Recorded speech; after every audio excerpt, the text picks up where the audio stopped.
all of you, respected MD, my esteemed colleagues. The topic is quality indicator for railway hospitals. This is applicable for any hospital. You can apply it in your central hospital, in our central hospital also. When we talk of quality, is to be mentioned that this clinical meeting is supposed to start from 8:30, and two senior most doctors,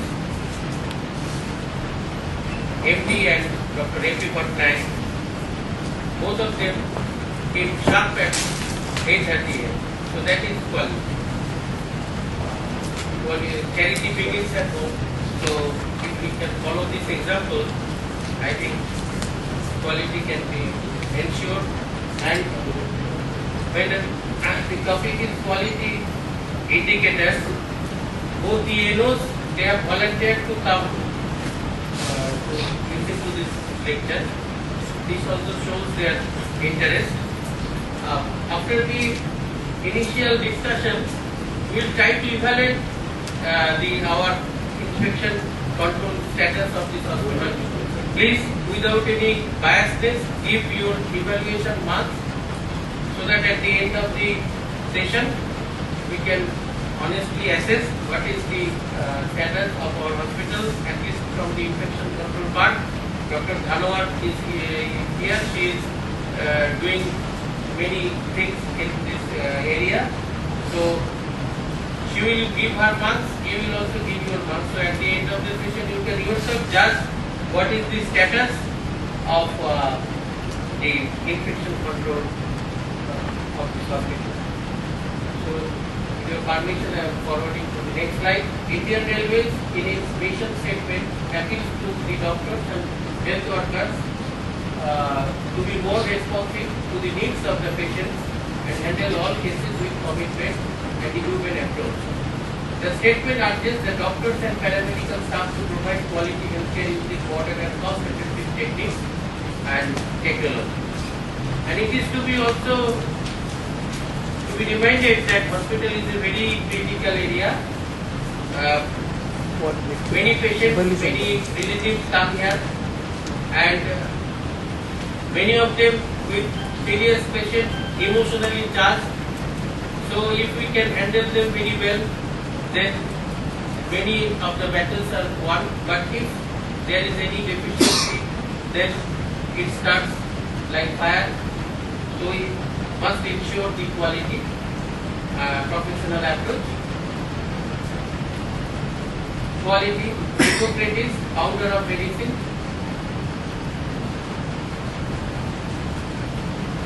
Probably trying to cultivate liver. Quality has evolved with advances in healthcare, and today it has achieved the status of a critical component of any healthcare institution. Quality is not a number, rather it is the function of positive perception. In this auditorium only, I think 15 or 20 healthcare staff, doctors, paramedical persons are present, but they are all quality people. The number may be very less, but all of them are professionals, highly qualified. So that is, therefore I say that quality is not a number, rather it is a function of positive perceptions. Quality is never an accident. It is always the result of good intentions, sincere effort, intelligent direction and skillful execution. All dimensions of quality, that is accessibility, appropriateness, continuity, effectiveness and efficiency, must receive due weight.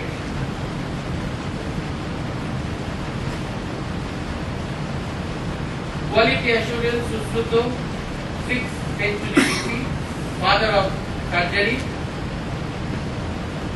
At that time, even probably there was no anesthesia, no Dr. Roy or Dr. Dasgupta, but still, how they manage surgery, that is wonder. Quality assurance. Quality assurance may be defined as technical process involving assessment leading to improvement, followed by further assessment and improvement. Quality assurance is viewed as a systematic approach aimed at providing services that client views as good, desirable, and of high quality. It means offering services that are safe and effective and that satisfy the client's needs and wants. Initially, the focus was on quality assurance, but gradually over the years, it is shifting to continuous quality improvement and quality timing. Parameters that determine the quality health. Timely medical care, timely and professional attention by the doctors, efficient nursing care, availability of diagnostic facilities,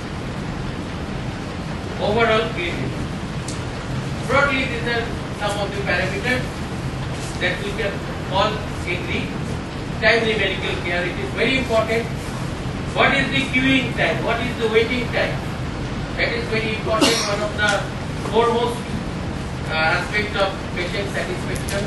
If somebody has to wait for 3 hours or 4 hours to see the doctor's face, so naturally becomes disgusting.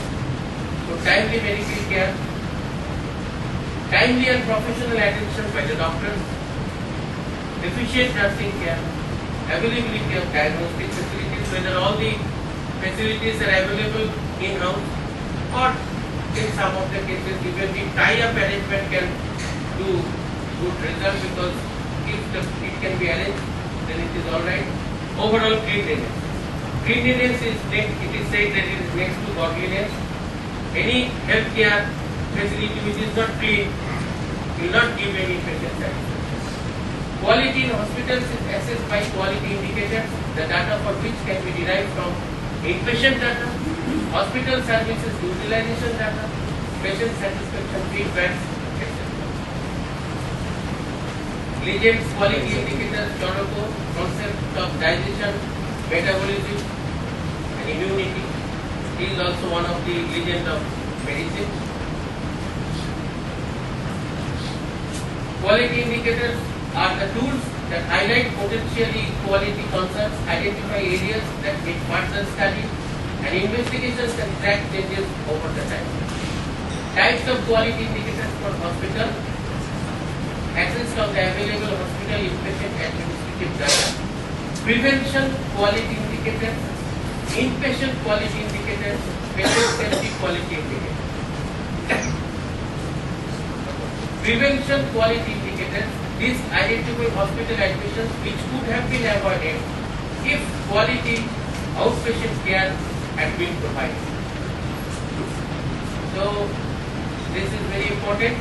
That means we could have avoided this situation if timely medical care could have been provided.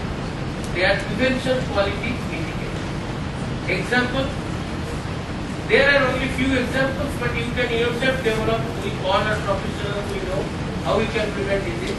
Patients with diabetes may be hospitalized for diabetic complications if their conditions are not adequately monitored, or if they do not receive the patient education needed for appropriate self-management.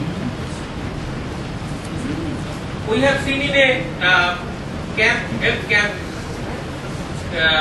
in a workshop, patient was hypertensive, diabetic, uncontrolled diabetes, and he was not knowing that. After examination of the patient, we have advised immediately hospital admission, and within 3 days the patient died. And he was totally ignorant about his condition. So these are the prevention indicators. Patients may be hospitalized for asthma if primary care providers fail to adhere to practice guidelines or to prescribe appropriate treatment. Patients with appendicitis who do not have ready access to surgical evaluation may experience delays in receiving needed care, which can result in a life-threatening condition, perforated appendix, and followed by peritonitis. Providing mothers with adequate prenatal care can reduce the rates of low birth weight. This is one of the very important quality indicator. In our MCDO, we give this figure. What is the percentage of low birth weight, that is child weighing less than 2.5 kilo. Less than. If it is equal to 2.5 or more, then it is not low birth weight, but it should be less than 2.5. That is a very important quality indicator of antenatal service. A single parameter, that is incidence of low birth weight babies, that can highlight the quality of antenatal care provided by our hospital. So this data should be monitored very carefully. Some of the prevention quality indicators are adult asthma admission rate, bacterial pneumonia admission rate, chronic obstructive pulmonary disease admission rate, congestive heart failure admission rate, dehydration admission rate, diabetes short-term complications admission rate, diabetes long-term complication admission rate, hypertension admission rate, low birth weight rate, rate of lower extremity amputation among patients with diabetes, perforated appendix admission rate, urinary tract infection admission rate. So, uncontrolled diabetes admission rate. So these are some of the prevention quality indicators. We can take 1 or 3 or 4 of these items and do our own study. So what are the prevention quality indicators of this hospital?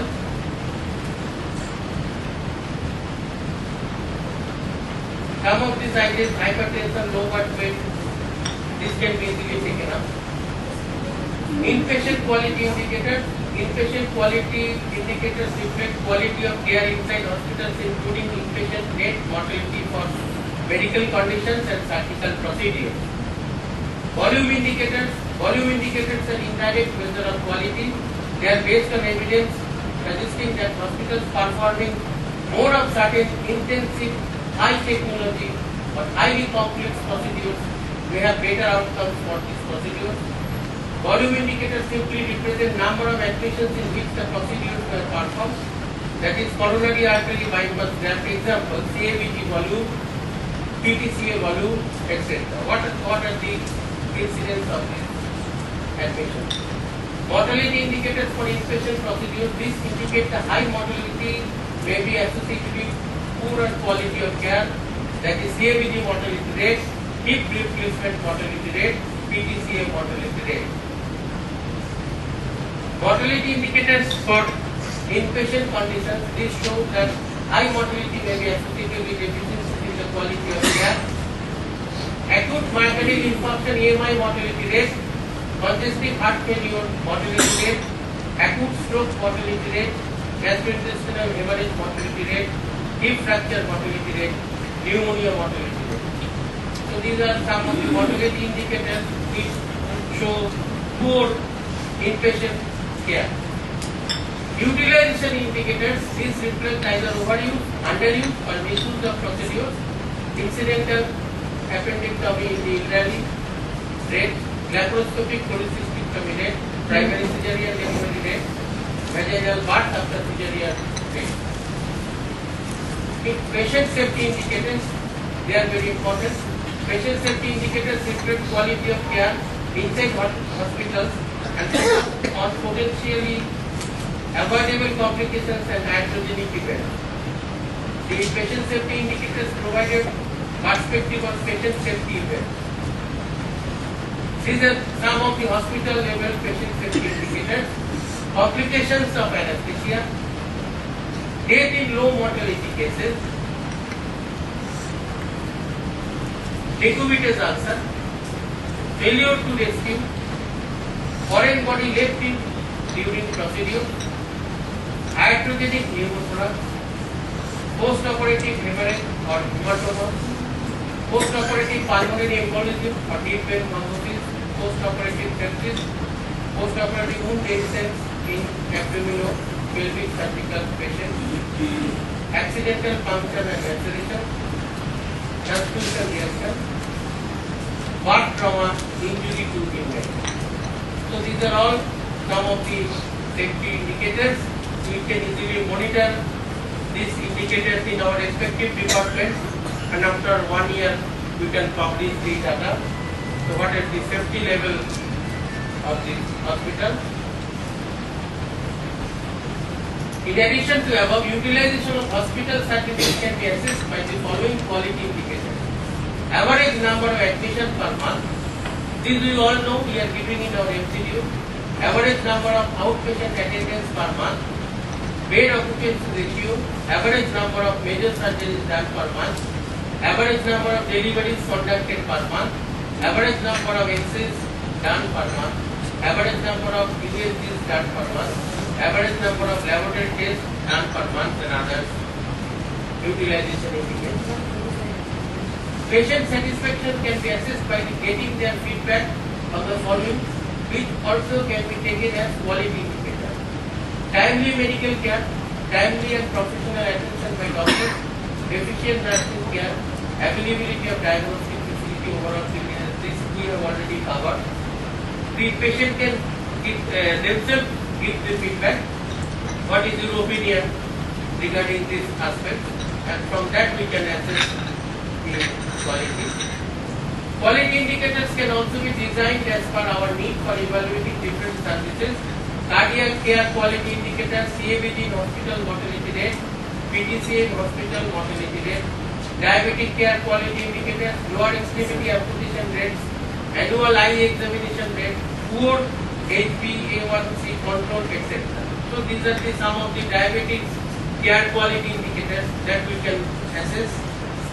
Obstetrics and gynec care quality indicators, mammography screening rate, cervical cancer screening rate, breast cancer 5-year survival rate, cervical cancer 5-year survival rate, etc. Primary care and prevention quality indicators, smoking rate, diabetes prevalence, low birth weight rate, obesity prevalence, abortion rate, prevalence of immunizable conditions, physical activities, etc. Example of assessing of performance of hospital by evaluating quality indicators with regards to hospital infection control. This we will do practically. Quality assurance model, delineate the scope. What is the scope of this exercise? Hospital infection control and incident. Then identify the important aspects of hospital associated infection, awareness, administrative and clinical setup, training requisites and implementation. Then identify the indicators, structure, process and outcome. Establish the standards for evaluation. Suppose less than 2% incidence of hospital acquired infection for all procedures, surgeries and patient attendance. Then collect data compared with standard, attend, not attend, then enhance the standard. So with this background, we can do actually what is the hospital acquired infection standard in our hospital. So now I request everybody to give their marks. This is the structure criteria.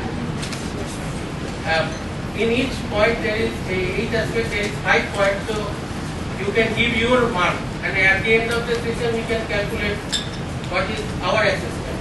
So I request just give your mark without any biasness.